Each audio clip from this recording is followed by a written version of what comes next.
Hey everyone, I am Zach. Welcome back. Now, you might be curious about where I've been, and frankly, after a whole bunch of different family life stuff happening, that doesn't matter. On to what this video is actually about. Five Nights at Freddy's is a franchise that has been around for, I want to say, about 10 years, give or take. I think it's around 8 years, actually. Anyway, one of the first questions that's ever been presented is the 5 missing kids. And where's Henry? Because I highly doubt that Henry would have just sat around for what?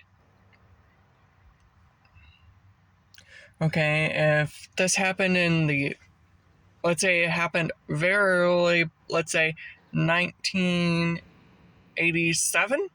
87, right? And let's say that's the time frame.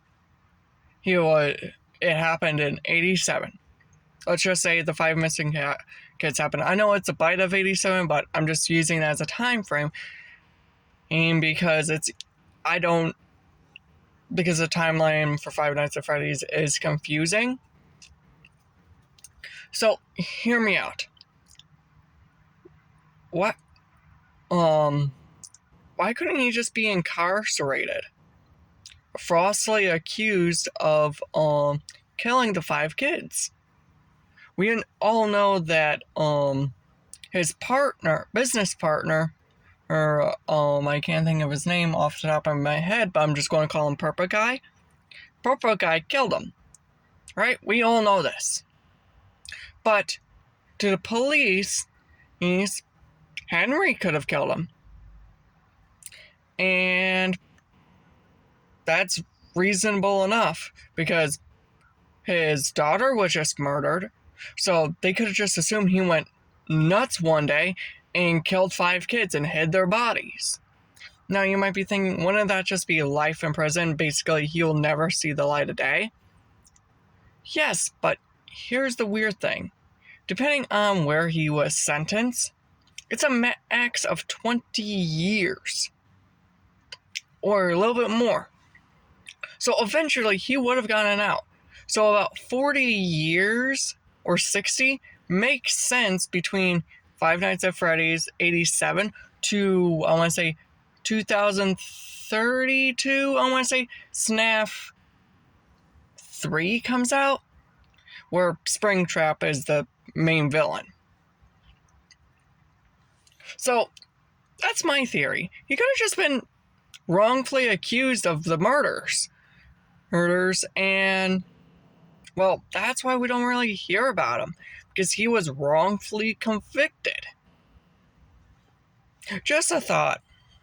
Now, I'm not a police investigator, I'm not anyone important, but that's where I think Henry is he could have just been in jail. Simple as that. Seriously.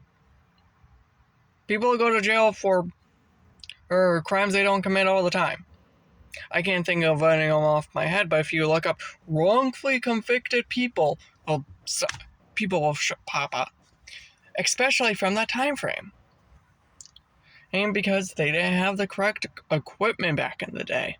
So they usually just went off the detective's gut. And to a detective, it's perfectly reasonable that a man that just lost his daughter a few weeks later will go on to see that other kids are happy and wishing that his daughter would be happy and thinking, oh, he just went nuts and killed a whole bunch of kids. But since the bodies were never recovered, aka thanks to the puppet, he could not be served in life or put to death. Now, obviously, it's all based on where in the United States it was, because Five Nights at Freddy's is based in the United States, I believe. But that's my personal thoughts and opinions upon where the Henry Afton was. Is that here? No, Henry Emily was during Five Nights at Freddy's.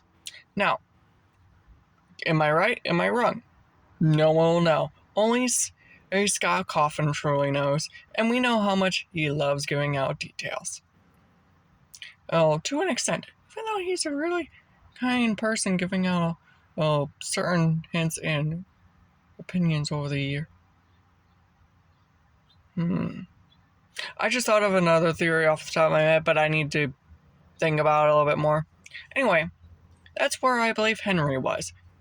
That's my thought. That's my opinion. Tell me yours. So remember, I'm Zach. Make sure you come back. Bada beep, bada boop.